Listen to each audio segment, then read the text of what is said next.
هر څوک دې که وړوکی مشر دی او که غټ مشر دی، که د یوې علاقې دی، که د یو صوبې دی، که د یوې ضلعې دی، او که د وطن دی، ټول مطلب مراد دي، او که د یو کورم دی.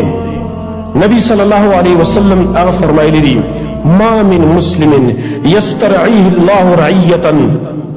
یو مسلمان نشي چې الله ورته لږ څه مشري ورکړي، که وړی او که غټی. یموت یوم یموت، په هغه ورځ چې دی مړ شي، وهو غاش لرعیته،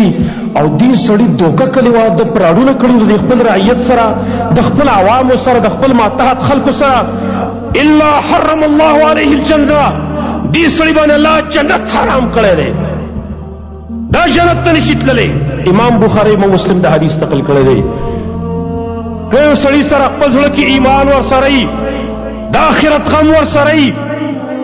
په ورځ د قیامت د نبي د سفارش د هغې طلبګار وي، د ورځ د قیامت د هغې د شرم نه ځان ساتلو والی، دا سره دا احساس ورسره وي چې الله مې ونه شرموي په ورځ د قیامت باندې، مشر دی او که کشر دی، وړه ذمواري ده او که غټه ذمواري ده،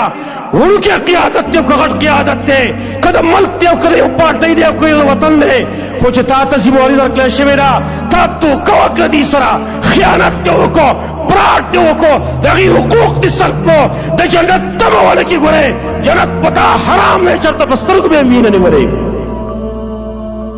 هر سړی دې واوري دغه